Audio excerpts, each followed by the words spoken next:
Good evening, everybody. How's everybody doing? Happy almost birthday to Kylie. I don't remember when it is, when you said. Soon. Soon.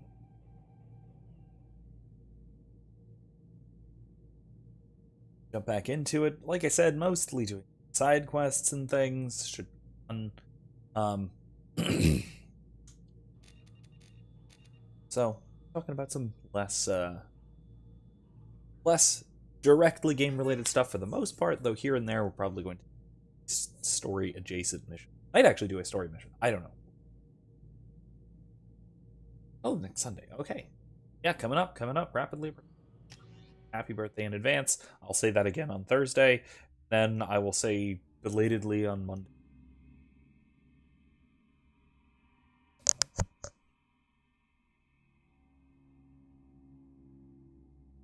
Pointing at my mouth, so gotta do. Alrighty then. So, fish. Obviously, the first thing we want to do.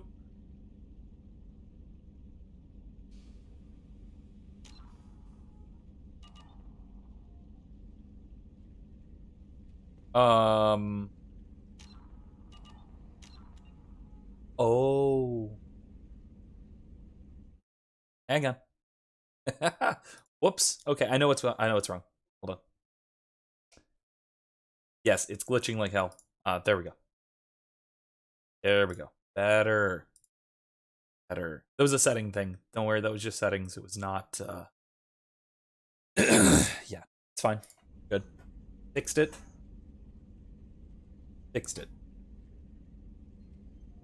Yeah, I fiddled with the settings where I shouldn't. I think it was like automatically trying to see through parts of it as if it were screen transparency type thing. So, whoops. So, I fixed it. Complimenting. Sorry about it. Alrighty then. Messages for you, Commander. Sounds good. Let's keep exploring, at least. Oh, let's see. Jahari Station, we just finished this last week. This was the location of that, the Rogue VI. It seems to have gotten itself transferred onto a ship, which is bad. Then that ship managed to crash, kill most of its crew. It came from a facility some...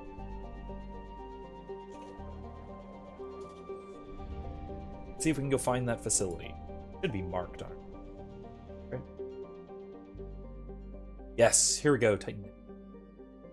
Although first, I believe Hades now. Yeah, let's do that first. Right. Go to a pun planet. Because there's a pun planet somewhere. I think it's in Hades next.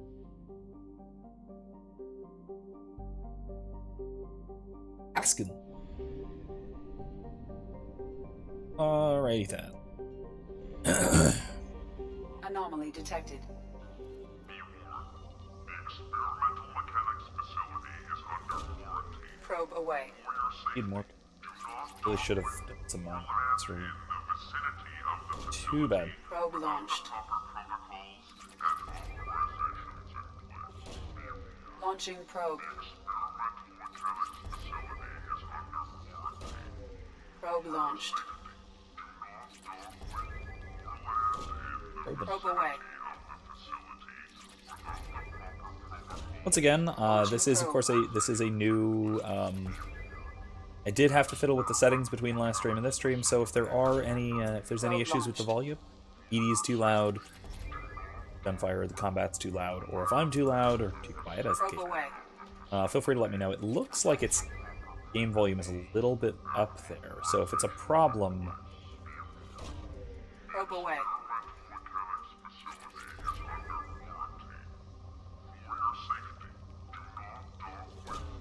Probe launched.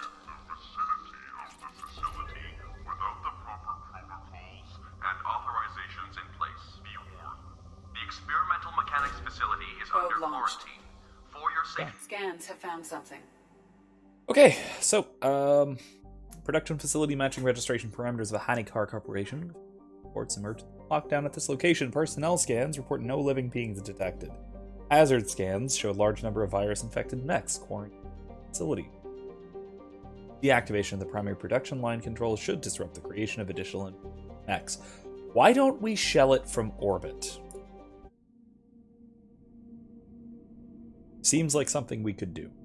We are in a state-of-the-art warship. No, it's not like a big honkin' dreadnought, but it's at least it's a heavy frigate. Stealth frigate. Still. Twice the size of our previous. Could do it. Could do it. I think we haven't even have that Thanix cannon. Big thermodynamic liquid metal cannon installed. New whiskey I'm trying this time. Photo here.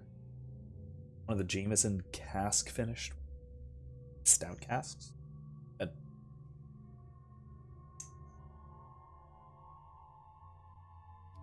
Being an Irish whiskey rather than, let's go with that.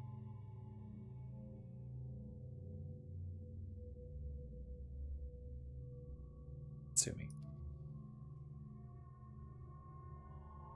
Yeah, let's well no, because actually let's go with Talranda. They don't like each other. This sounds good. Yeah, it is different heavy weapon, just in case, because it's robots. Let's see. Phalanx, cool. It's a little bit harsher than most of the Scotch whiskies that it, but has that nice, like, stouty kind of chocolatey. I like it. It's pretty good. Definitely different than I'm used to. Whereas most of them, but yeah, shotgun, submachine. Still.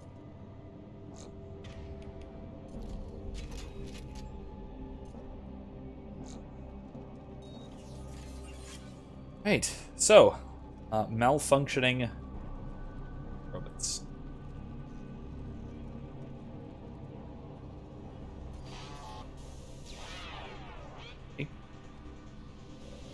Requesting assistance. Hostile mechs! Unit member offline. Was that it? More. Watch out! Rerouting power. Off. This is easy.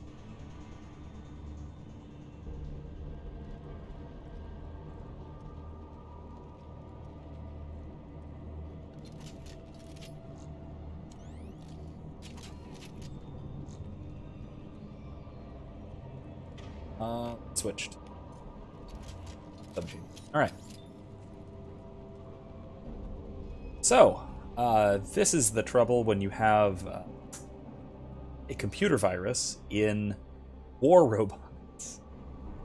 Oh man.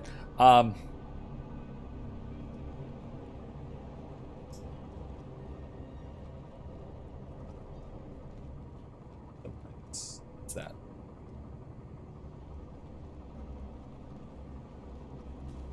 This is a lot of this is why military technology tends to be relatively low tech, at least pretty analog, is to prevent things like hacking, or to prevent things like malfunctions that cause people to die and explode, that kind of thing, which seems to be rather common in science fiction. See anyone else here? Talarasan. Located the Asari. Dr. Talarasan, the production line access corridor. We set up a barricade and save the rest. Okay. See to objective. I secured Dr. Talarasan and I'm heading into your house to access production line. Control room, I'll update you. And I'm in the warehouse. It seems pretty empty, sir. I can see the control room just within the storage area. I might need a few. Pretty sure I can get them. Right. Well, that didn't work. Oh. Kylie says grumbling Kylie, I guess I shouldn't say says. I should say Kylie produces grumbling college student noise. This is at data analysis. Yeah, gotcha. This is, like I said, that's almost related. Kylie.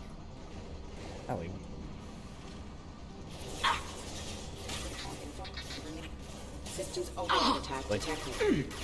I'll hit the mech systems. Allied force casualty. Unit member offline. Unit member offline.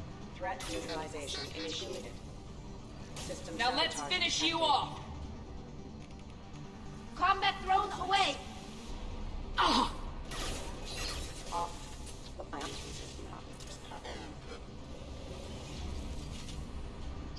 Yeah, this a lot of this really makes me think of why I don't like technology in most of my technology, so to speak.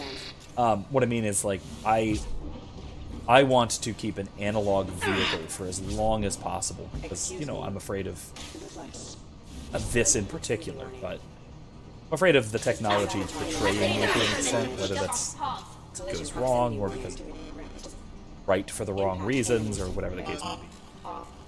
Impact imminent. Critical system damage. Excuse me. There we go.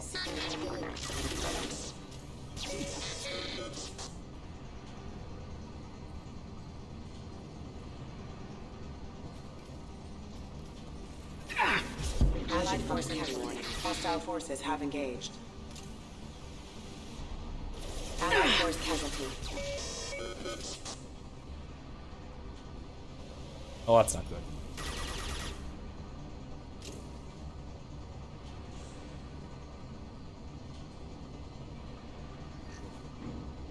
Need that. Okay. Yeah, I think that this is again the. It's not that digital technology is unreliable exactly. It's just that it is susceptible to all sorts of problems that analog technology is not necessarily susceptible to. Hostile forces have engaged. Things like hacking. Backup systems engaged. As difficult as it would be to hack something like military technology, it is still possible, which is not something you want in something that is, you know, a war robot. Backup systems engaged. Hostile forces have engaged.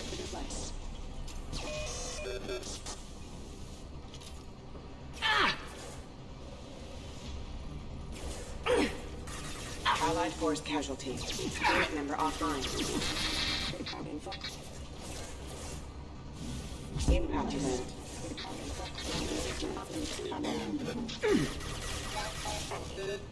Allied force casualty. Rerouting power have engaged. Critical system damage. Backup systems engaged. Allied force casualty. Hostile forces have engaged. Make activity. Allied force casualty. Unit member offline. Hostile forces have engaged. Do I need to press forward? Are they ever going to stop? Backup systems engaged. 'Cause I can hold here almost indefinitely. Critical stealth forces have engaged. Impact event. Alright. Alright, it's not unlimited. Some limited number of these. Alright, there we go. Yeah. Change. I got it. Oh, Impact event. Unit member offline. Hostile forces have engaged. start coming and they don't stop coming and they don't stop coming and they don't stop coming and they don't stop coming and they don't stop coming. Allied force casualty.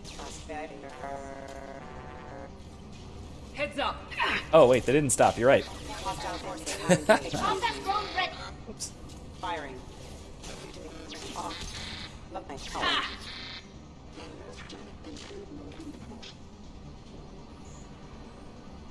All right, there we go.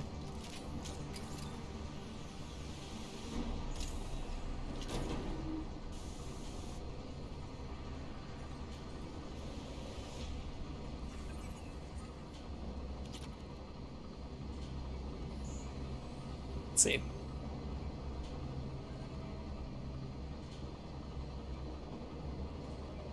More?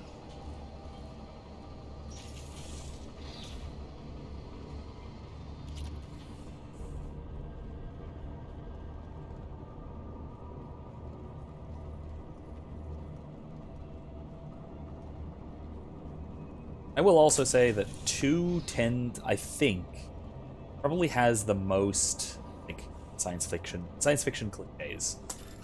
It goes even more significantly into the precursor base thing, which is a massive science fiction. It talks a lot about this kind of technology going crazy kind of thing in a lot of different ways. Oh, it's not good.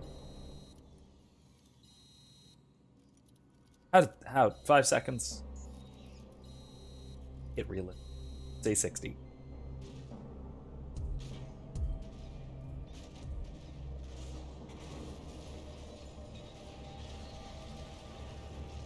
Oh yes, back to the shuttle. 5 seconds. That is Shepard. Anyway, that seemed anticlimactic. Maybe it's because I had the sound effects volume. Either way, all right, all set. Good there.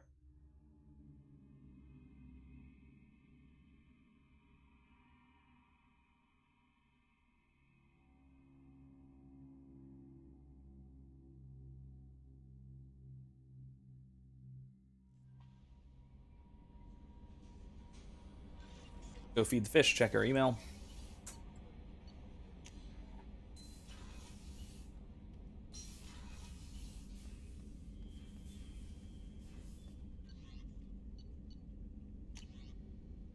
No, alright, we didn't get any thanks for blowing up their facility. Although, admittedly, I'm not sure why they would thank us for blowing up their facility. Also, I still don't see why we didn't do it. The ship has guns. Point them down. Totally would have worked. Just saying. But let's go to Hades next. I think the thing I'm looking for is in there.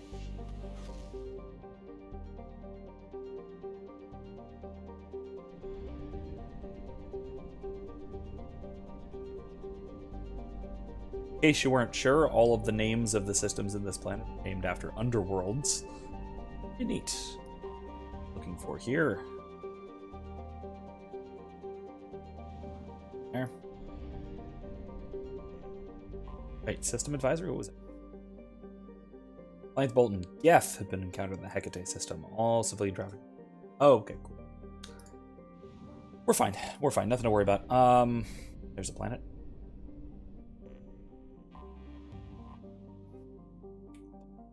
Ready.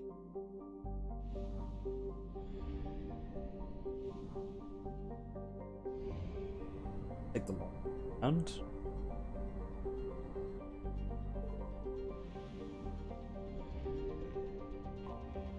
I have detected an anomaly. Ooh. All right. Guy Hinnom. First place human explorers found a dedicated Prothean burial ground. Cool. Oldfell Ashland mining company. Finding element 0 in the so-called cemetery business. Yeah, that's that is pretty sketchy. Stress signal. Probe launched.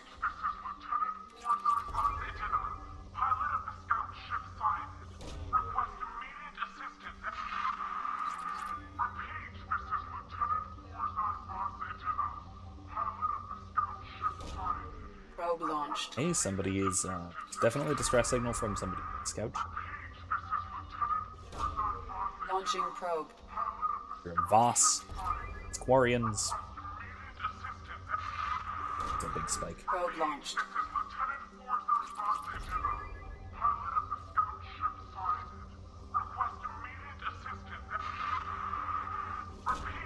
Probe launched.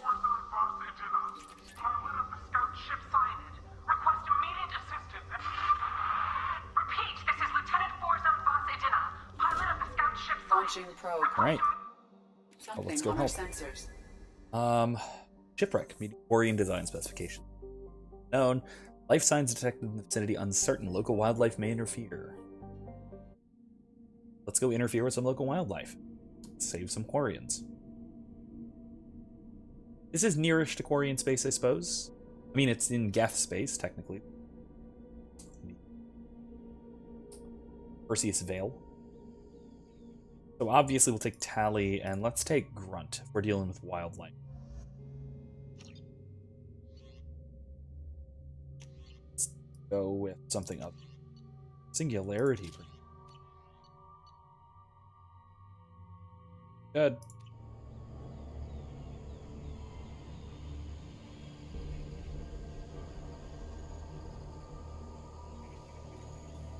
Baron. For some reason. I am detecting a single Quarian life sign in your location.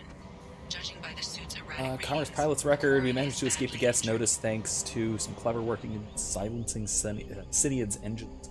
The strain of the old ship is too much. Best we can hope for is to find a friendly spot somewhere in the fuel system. Okay. Nervous scouting close to the fail. They were shot down by Geth. Rough. Commander didn't make it. Scouted the landscape. A hostile environment. Survivors have gone missing. It looks to be due to something. Really should go. I am also detecting multiple native life signs near your landing site.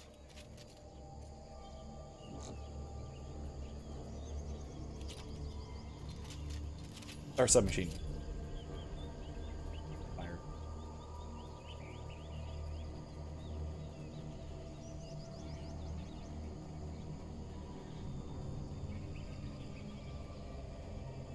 The Quarian life signs are stabilized. I recommend securing the area in preparation for shuttle extraction. Ambush incoming. Switch. I Fire. got it.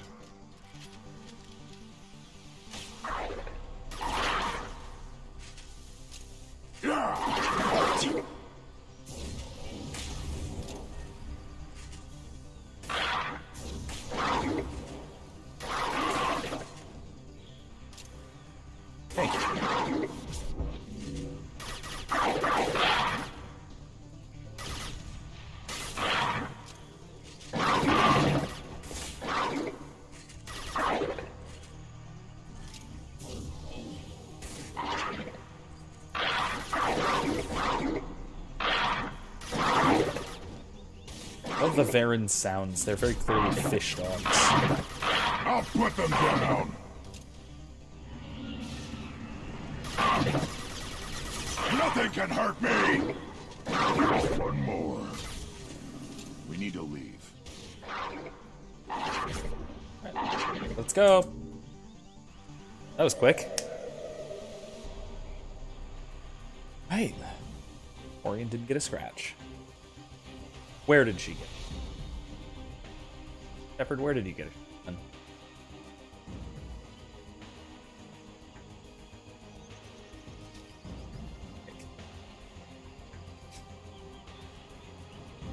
Coordinates received. Edina inbound for pickup. You've done us a great service. Expect to hear from the captain. It's a big crash ship.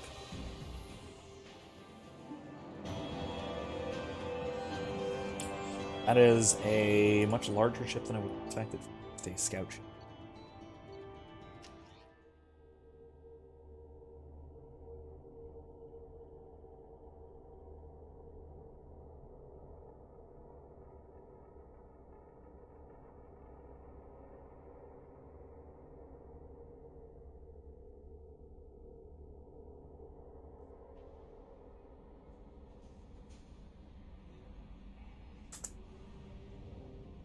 Oh, wait. We should probably feed our fish again. Commander, you've received a new message at your private terminal. Almost forgot. Didn't forget. Don't want our fish.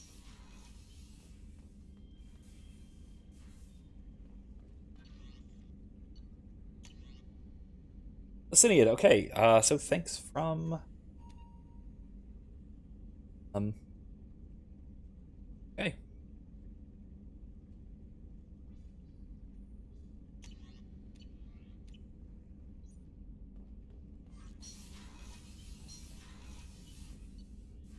Very rapid. Love it when people are prompt with their email.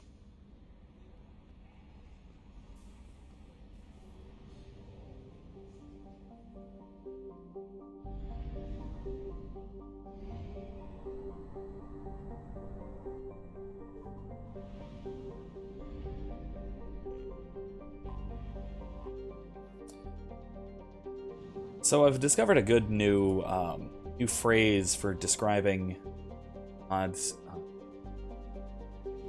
or in fact very paper, or really not just paper, article, anything,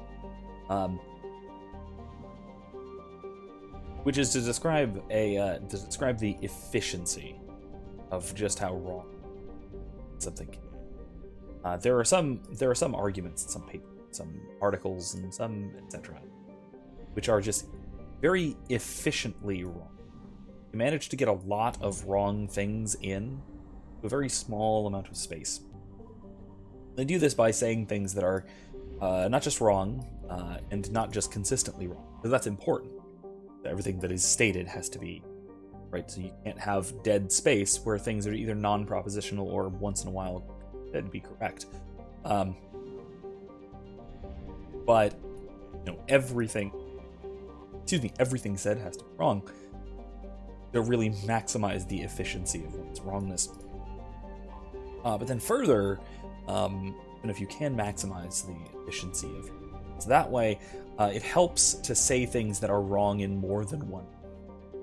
And once in a while, you find something like this. In my example, I have detected an anomaly. I've brought this to my attention, gave me this sort of term in its way.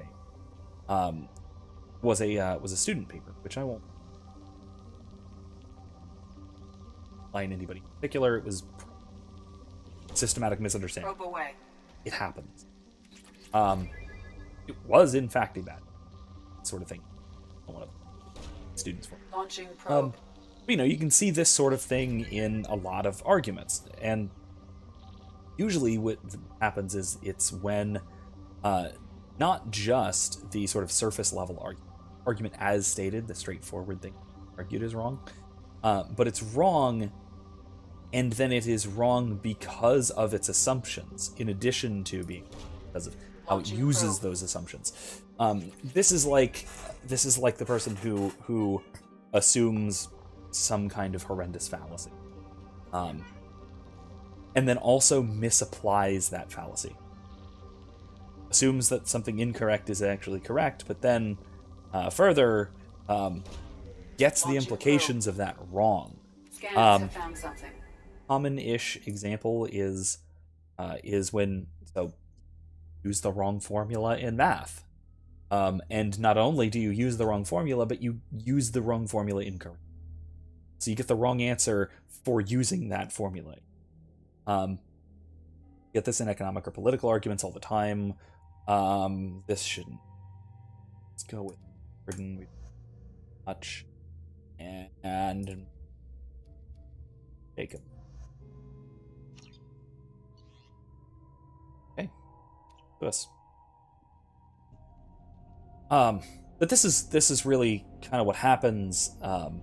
In a lot of cases, in economic and political arguments, this is actually quite common. If, say, someone assumes some kind of silly theory, like kinetic barrier detected. Kinetic barrier strength beyond conventional weapon capability. Recommend disabling power sources. Gaff? That's a rocket drone. Can't tell if they're Gaff or not.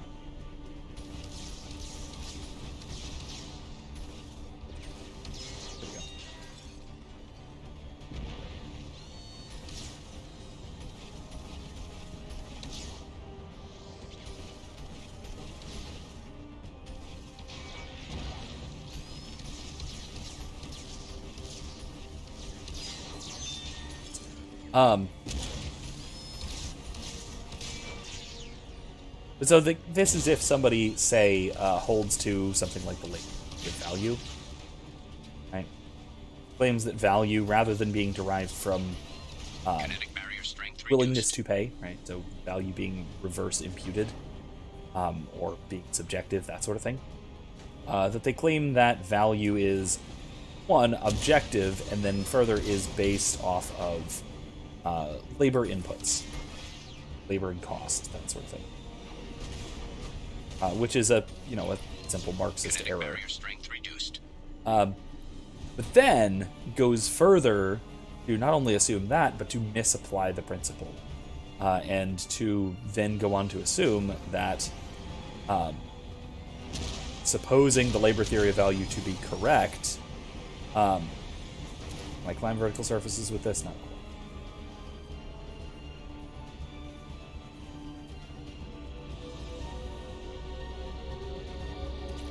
So not only assuming it to be correct when it isn't, right? It's false for various reasons, but then further to assume the labor theory of value to be correct and then use it to make an undue conclusion, like, for example, we ought to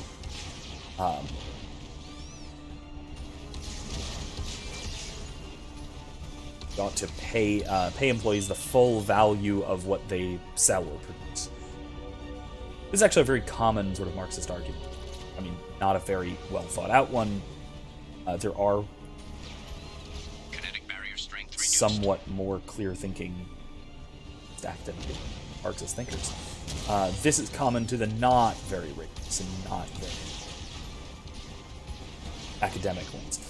We'll say something like, well, if an employee sells something for a certain amount, then why are they paid less than that amount? Well, first of all, it's assuming the labor theory of value. Something should be valued based on the labor that it costs to produce it, which is obviously false. But then, further, it misapplies that principle by then discounting the other factors of production as well, so the cost of materials, the cost of everything else that goes into produce something. This is very, very common, and it is something that is very efficiently wrong. It's not just wrong, it's wrong in a very efficient way, because there's so much wrong about even a single particular statement. And you get an article which is efficiently wrong if there is a lot of these, and not, mixed in with true propositions or good arguments. If all of the arguments in a paper or in an essay or article or what have you, someone speaking, all of the arguments are of this kind, whether that means that they are completely, all of them are multiple layers of wrongness like this, or maybe they're not all multiple layers of wrongness, but there are some, and there is nothing in particular correct. Sort of throw off our wrongness efficiency. Site is spectacular. Time, however, has proven to be the real enemy. Those Blue Sun thugs hired to protect the dig site, we barely managed to erect the shield before the Geth arrived. Before the Geth arrived? That's odd. How can they know our movements almost before we do? By beaming my thoughts directly to them. Must find out how they're doing this. I shall ask Dr. Oloy for whatever help he can. Interesting. So it wasn't the Geth that put up the barrier. It's under the impression it was. I thought it was. This is technically, by the way, a DLC mission. Is one of the sort of more lackluster DLCs for Firewalker, see, which is where you get the hammerhead, the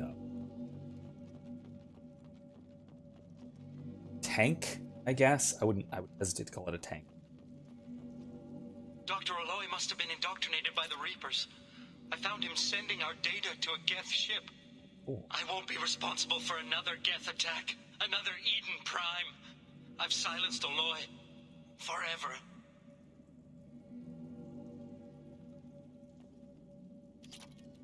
Didn't land well. Hey, listen, the tank, the hammerhead, does not. It is a very floaty sort of vessel. You ever try and park a boat? I've tried to park a boat. I've parked a boat. This should come in handy. It is not an easy thing to do. Have a lot of float in the controls. This thing handles basically a boat, rather. It's too late for me. They're still in my head, stealing my thoughts. I can't keep them out. I've got no choice but to destroy this relic. And myself. It's not good.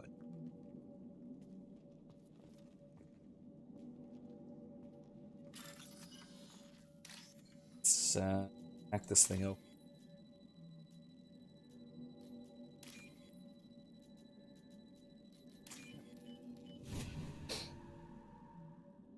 Yeah, there isn't a lot in here to shoot, apparently. It's a big old sphere. Hostiles are cleared. Thanks, Jacob. Why put it away? Big old shiny sphere. Dr. Case would never understand the deal I made with the collectors. Oh, okay. He's obsessed with these Protheans.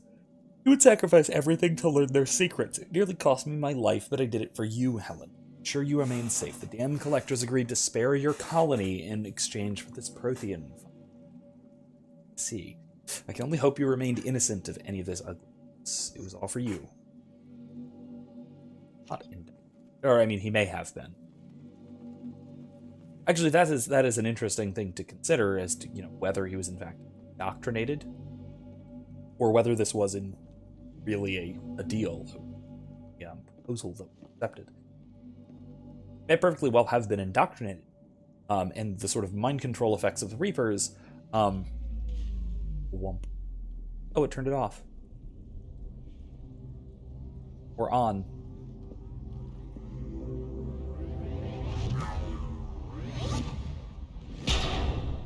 Heavy. Small. Cool. Can we keep it?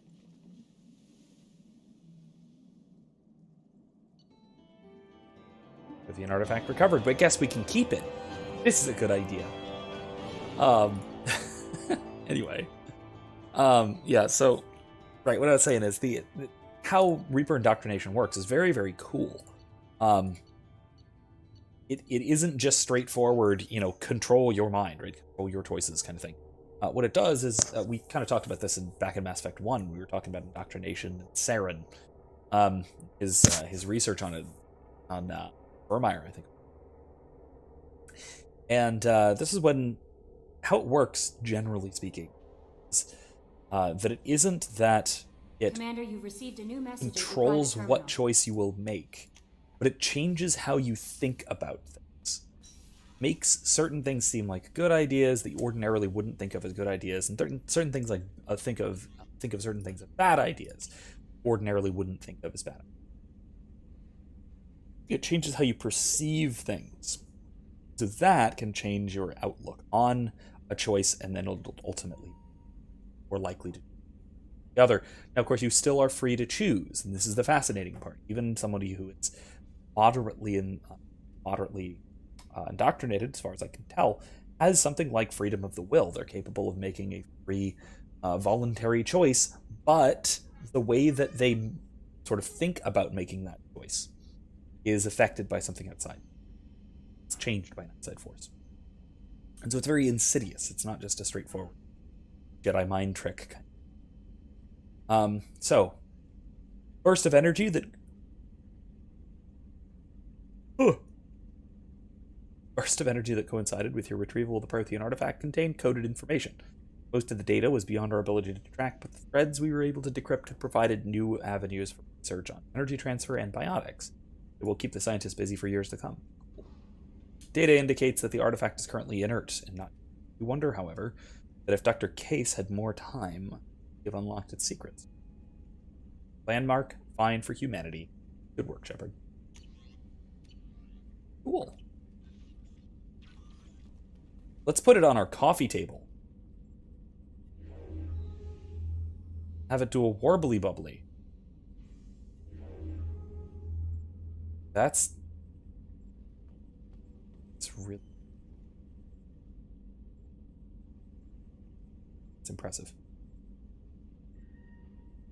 Anyway. Very cool. I hope it doesn't indoctrinate us in our sleep. He probably won't. It's a Prothean relic. It's not a Reaper. As far as we know, it might be. It might be. But given that it was glowing green, green tends to be the color. A lot of their technology and all of their body.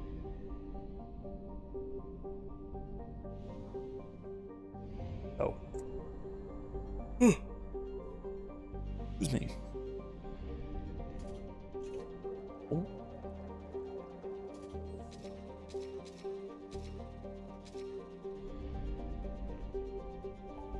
Hey,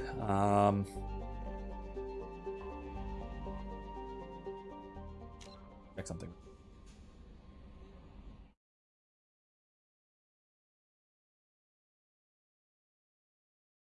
Isn't haste. Yes. It's a shame. Oh well. We can find it. So. Okay, Hoplos, Pamyan. Yes.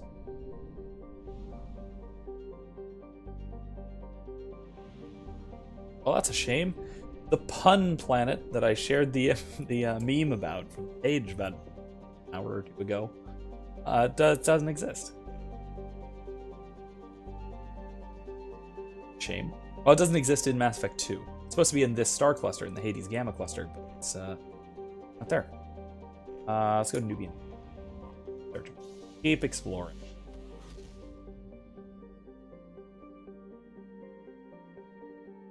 Naka. Oh, here's Pragia. Guessing there's nothing else. Just to be sure.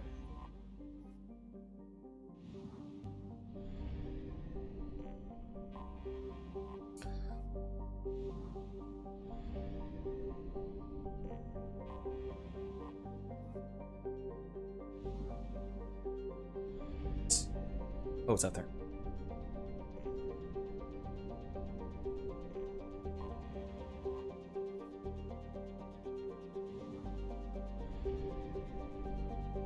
For once, interestingly enough today, my two classes actually diverged pretty significantly from content I'm talking about. In the one, we wound up talking quite a bit about the capital punishment, theory behind it, and the theory behind legal systems and justice systems, and the problems with capital punishment and why it might be employed, and all that kind of stuff. Oh, definitely a fascinating topic. So if you're wanting to ask anything like that, it is on the mind, and I have some of the research forefront of it. That is something you interested in me talking about. Well, we talked about the different justifications for capital punishment, and then for punishment. It was a good class. It was a good long discussion, as well as talking about that class kind of stuff. Exit really. Search that up. But that was certainly a good time. That was a very productive discussion. The other thing that we talked about in the other class was from one of our sort of external studio classes, where we did an online. It was an online seminar type thing called referred to as the Perception Studio, and it was an exercise in what's called visual thinking strategies. It was basically looking at sort of modern photography art pieces, which, being somewhat of a snob and a classicist myself, I didn't appreciate very much as art. It's fine, it's fair.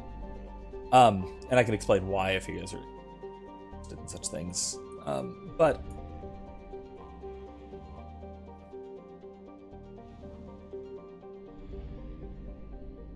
in any case, it was otherwise quite. It was otherwise quite interesting. It was good. It was a good sort of application of technique to sort of observational techniques to some art pieces that I would otherwise not have been. And if you're if anyone's interested, I can try and find the artist and link to it. Let me know in the chat. Just to know. I'll go through and find out. If no one's interested, let's see, might as well.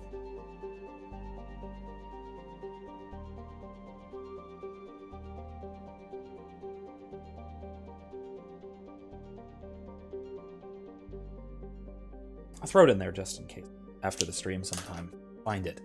Can't guarantee that I will give it a shot.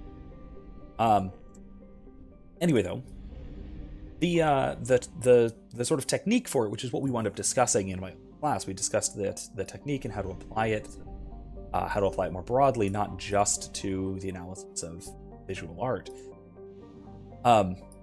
Is this visual thinking strategy, and it's the idea of taking a moment to observe minor details before trying to contextualize them.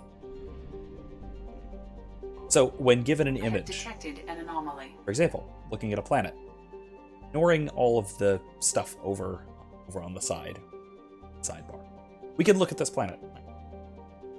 We can observe certain things about it. We can observe that, first of all, the surface of it appears to be stable. We can observe that it is mostly ish gray colors, so it's probably up ahead. Greenish grays with patches of darker colors. It has very little movement, so it has very little indication of weather patterns or things like that. It does not appear to have climate zones. So no coloration variance from pole to equator to pole. And so from this, we can draw certain conclusions, some very basic, very tentative conclusions. We can say that it is a terrestrial world. It is not a gas giant. We can say that it is not a garden world. Right? It is not the kind of planet that has abundant plant life. And we can say that it is relatively, either its sun is particularly powerful, or that it's closer to its sun, or something like that, such that it wouldn't have things like ice caps, or it's completely water, one or the other, both. And so we can begin to observe some things. But these are very, very low-level observations. Then we start to draw in context. So we can learn that it's named Titus. Name. We learn that it is a desert planet of whitish potassium salts and reddish iron oxides. Right so far, doesn't sound like a garden world. Far enough away from its parent star to have a tolerable surface temperature. Okay. Not exactly what I thought, but that does seem to imply that... Now, again, we can interpret this one of two ways, right? This can mean that it is far away from its parent star. Very far away, to the point where it's cold. But, given the lack of any polar ice caps, something like that, we would otherwise assume that it's relatively close. So with this, I would take this to mean is that this is somewhere in between, let's say, the orbits of Venus and Earth, give or take. Assuming that the star is, main sequence yellow star. Right? And so we can combine our little observations from before and build on them with new information. Start scanning it. Go to our mission. There's a piece of crap back on this planet's surface. If you think you can get it to work, you're freaking welcome to it. What was that? There's a piece of crap back on this planet's surface. But the point of this, and the point of the exercise, is to learn to observe the details of something, especially to observe those first, before trying to interpret. Because if you try to interpret right off the bat, jump straight to high-level interpretations, there's a fair chance that you'll get something wrong, because you will have either missed some details, jumped to assumptions, misinterpreted details, seen something that isn't there because of the... There's a piece of crap back on this planet's surface. If you think you can get it to work, you're freaking welcome to it. Welcome to it. Repeat. There's a piece of crap. You get the piece of crap back. Sounds fun.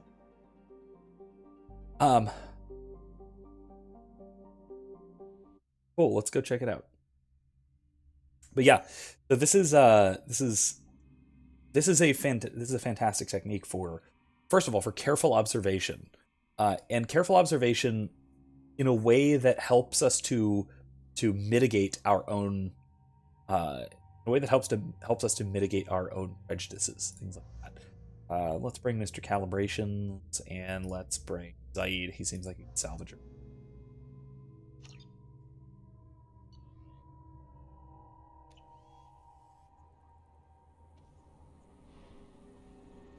Yeah.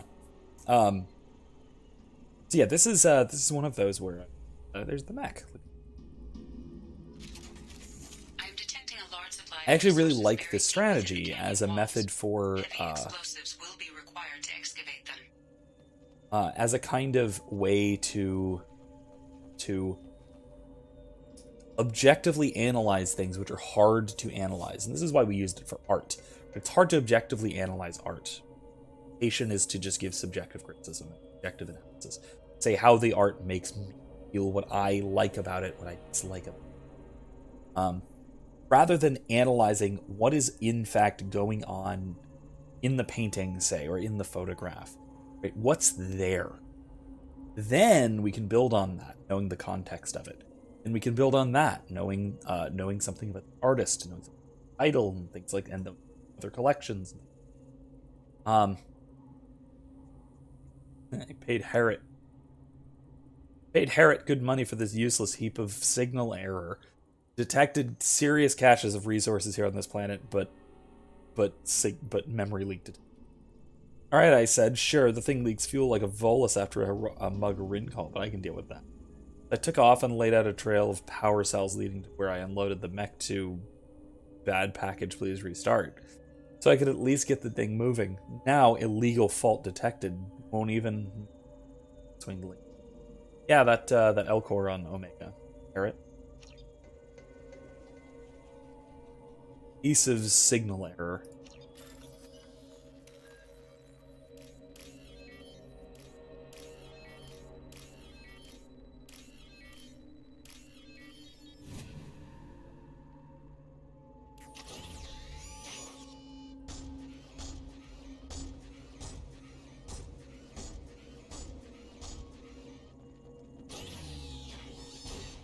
Oh.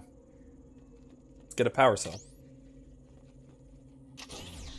Let's go! Nice.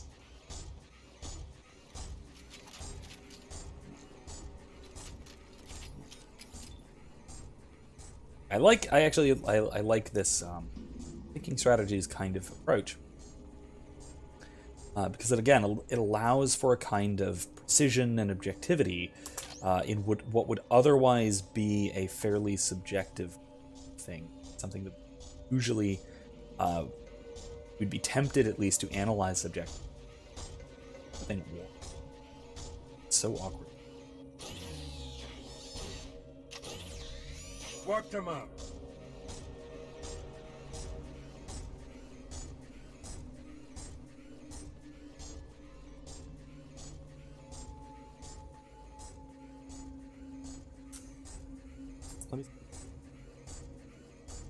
I might also put a link to something about VTS visual. Find something good on it. The description. If that is something you guys are interested in, see if I can point you to somewhere you can find something.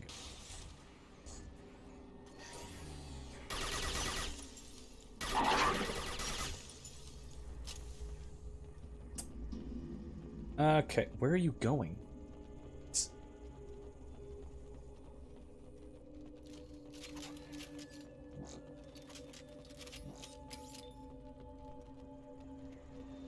Ah, good.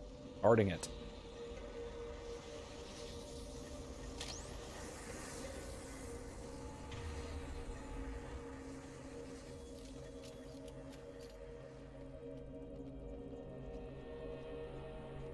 Yeah. So. In fact, it reminds me of the kind of...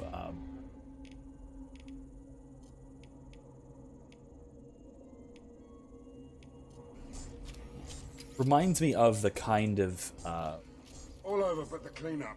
how to do objective criticism in especially of art, but really of just about anything. And this can include ethics. This can include even in something like not just objective criticism, but objective analysis in scientific fields or in applied scientific fields, like engineering, like medicine, right?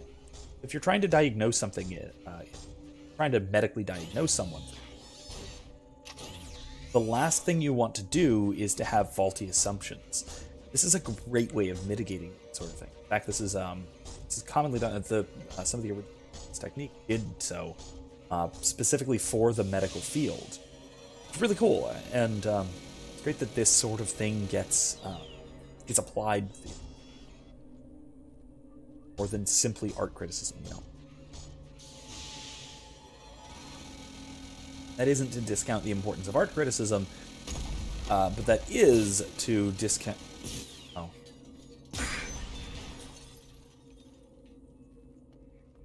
Well, okay. Well, got to a big ol' resource cache of green. 5,000 platinum. Okay, that's not bad. I'll take it. That isn't bad at all.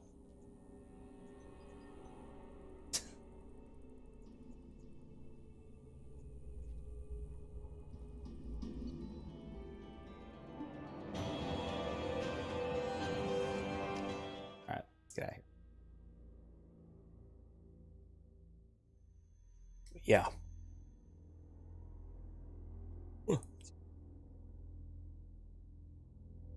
This is a, like I said, it's a great technique of mitigation of biases.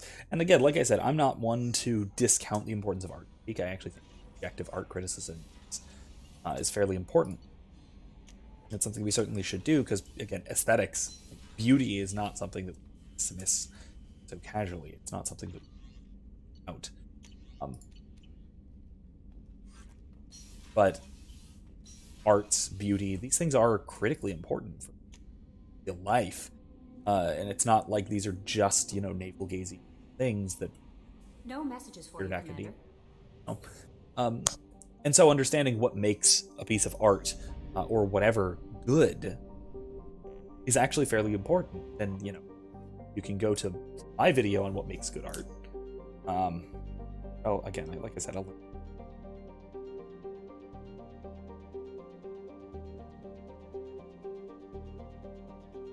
or you can go to something more serious from somebody who's more of an expert, like Sir Roger Scruton is probably the best person for this. Is probably the best philosopher of aesthetics that I know of, at least an expert in that sort of subfield. But Scruton was brilliant on the subject. It's a documentary that I'm always kind of talking about. Why Beauty Matters is certainly worth seeing, especially if you've seen it before, on objective art analysis, objective analysis of art and beauty and all sorts of things. We ordinarily just treat it as subjective, and by subjective we usually sort of, fortunately, Anomaly detected. Sinmara. Use monitor Solvig. In preparation for the day when the critical warning goes out, extranet channel from Sinmara's research. Top priority threat comm buoys in the system. Chances of such a signal being received over the sun's magnetic interference is at that time is low, but relegating it to a lower channel proved. Magnetic shielding failure detected. Catastrophic solar radiation exposure probable. Magnetic shielding Launching failure probe. detected. Scans have found something. Check it out. Oh, you have to reactivate the colony's magnetic field. Potential annihilation. All right, let's go. Let's go stop this potential annihilation. Do we want us to help stop potential annihilation? I don't know if we actually need a squad member. Pretty sure you pick them.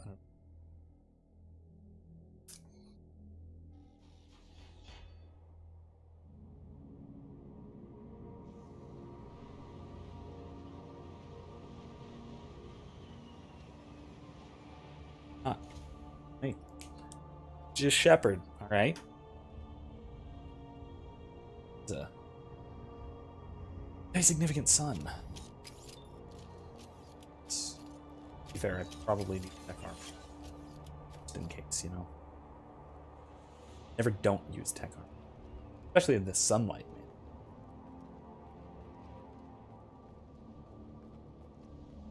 Wow. Floating?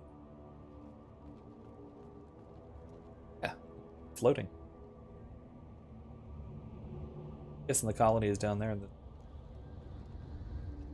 that looks bad. Really bad. Huh. Hey. Yes.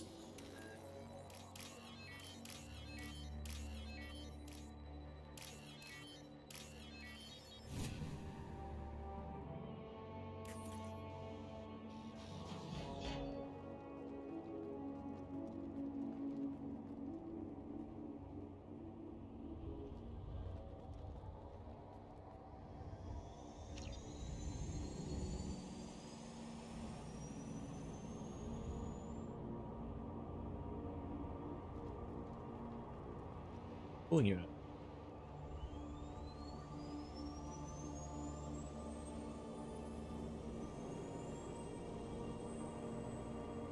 Power up the shield generator.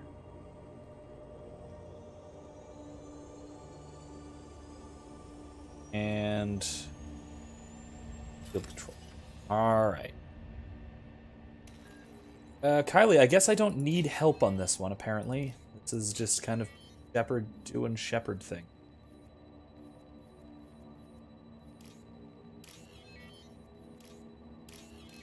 Oh. As far as the colonists, down below us, I think. My understanding is that this is a big old shield generator over some kind of a colony. What? Yes? I don't know. Looks like my estimation is the people are beneath us. Right? We're in these big floating platforms up in the sky that project to affects the colony from solar radiation, something like that. Assumption.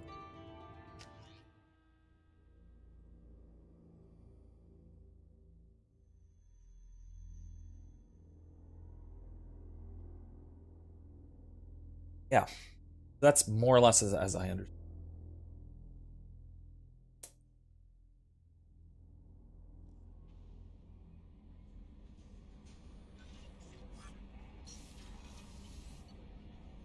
Fair question. I mean, a lot of the little side missions seem to imply that there should be tons of people around, but there aren't. And my guess is that it probably has something to do. Assets, economy of assets. Don't want to overpopulate tons of. Just want to get away with it. So we just put the necessary location off in the middle of nowhere, and say it affects something. Here you go. Problem solved. Yakawa. I think there's a. It's Karunta.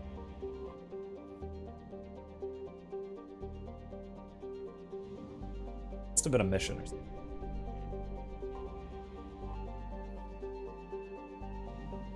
If this was one of the Firewalker missions. Skala, that is.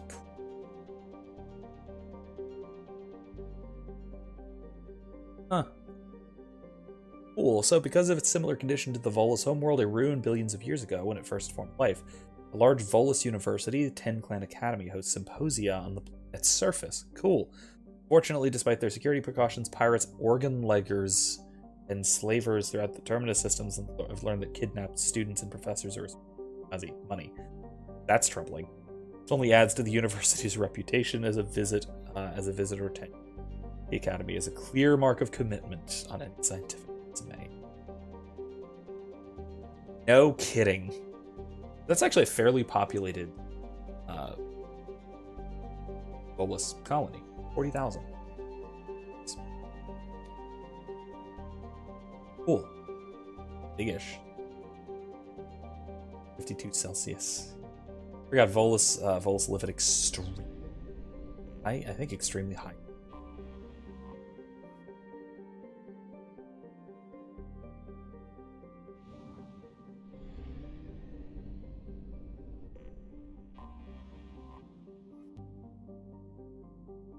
Oh, Kylie says, I finally got a fire pit in my backyard.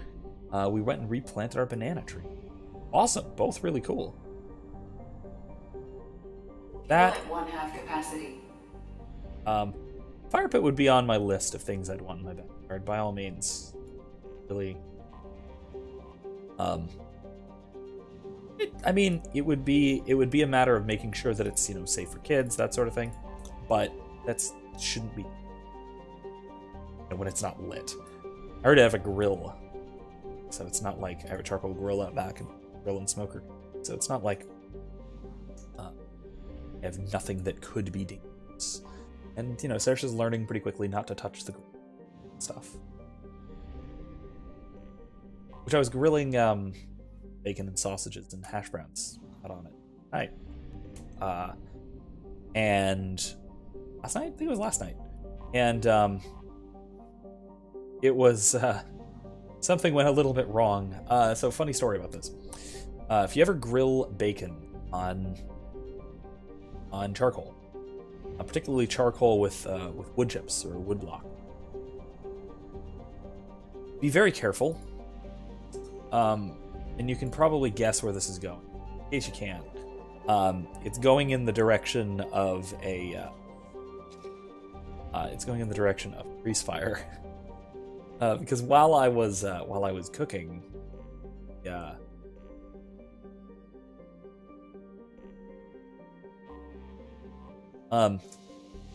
while I was cooking, bacon grease dripped from the bacon into the flame, into fire. So naturally, fire picked up, really significant. Bacon grease soaked into wood and charcoal really can produce a hot fire. Apparently, to the point where the temperature gauge it maxed out, and it maxes out at 550. And the some of the old grease that I don't really scrub off of the outside of it had caught fire and was like peeling the char off of the outside and the inside of my grill smoker. It did not go well. I do not recommend doing that sort of thing. Bacon grease, be very, very careful if you're going to cook bacon on it. It'll work. It's just you have to maintain the fire. I think also, I think the biggest problem was the wood. What am I missing? Oh, the sun? Oh, it's not the sun. Reskel. It's a hot Jupiter gas giant. Whips around the star Saturn. It's every days. Oh my god. Most of planets of its type, it migrated towards inwards from its initial position in the system. Reskel is one of the few close-orbiting gas giants to show a marked temperature difference in its sun-facing and dark-side hemisphere. Absorbs and re-sends heat too quickly for winds to carry the heat to the dark side. The temperature difference is over 1,000 degrees between the gas giant's hot and cool. Very cool. Can't actually see it.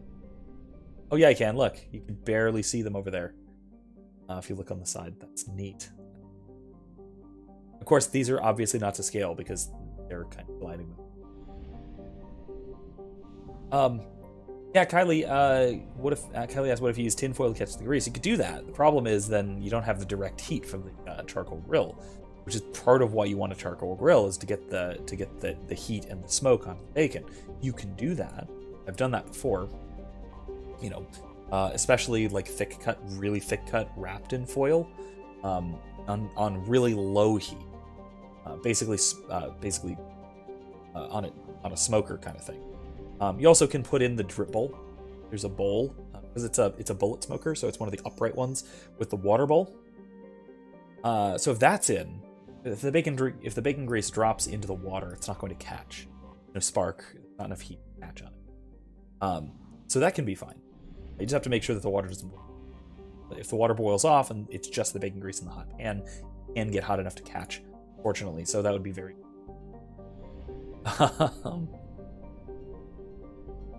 Sing again. Oh, out here. Okay. But that is one option. So wrapping in tinfoil, putting in the water pan, whichever. There's all sorts of ways of doing this properly, but I just wanted some nice grilled bacon, which was very, very good. Most of it. Some of it kind of caught fire because the grill was 500. Fuel at 1/2 capacity. And being 550 degrees, it kind of burnt some of it a little bit. What are you going to do? I guess not that is probably the good answer. Left. What's up here? Zeta. Wood plank would probably work better. The problem is that if the wood plank gets hot enough and it's soaked in bacon grease, it will just spontaneously combust, which is worse. It's far, far worse. Because then that's up here, not down there. But again, it's something you've got to be careful with, but yeah, it can work.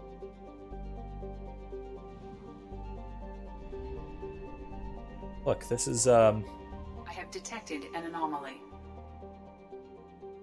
This whole system, at least the system, I didn't actually look if it's the rest of the cluster, but at least this system is all Old Testament figure. Cool. Probe away. Might be the whole cluster, I want to look.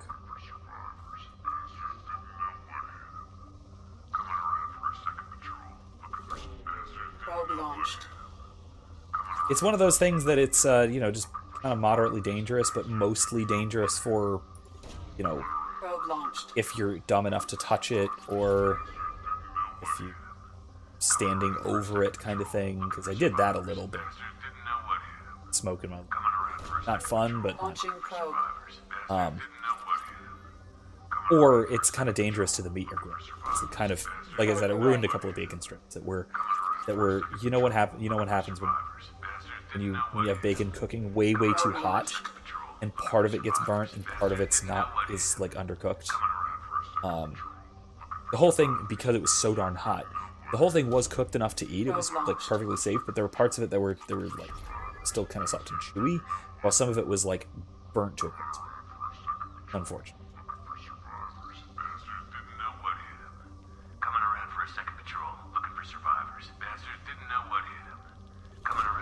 Probe away.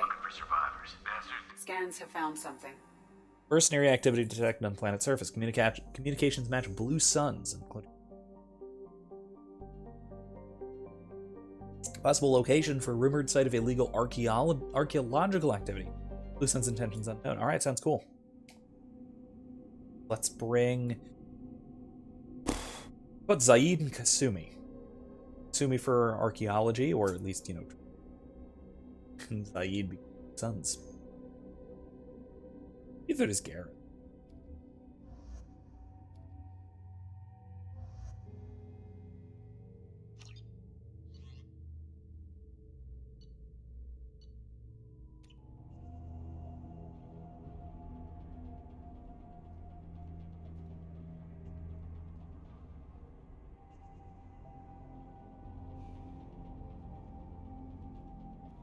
A lot of nostrils to exhale smoke out of. I have to wonder if there were versions of like cigarettes from other species like before humans showed up, or if that is just something that we exclusively introduced. That would be interesting. That'd be Change weapons.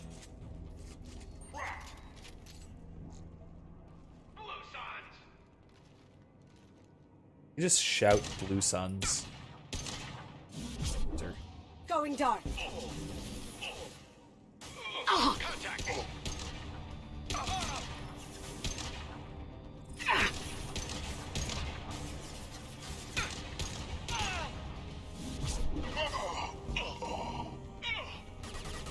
Firing concussive shot. God, that looked painful.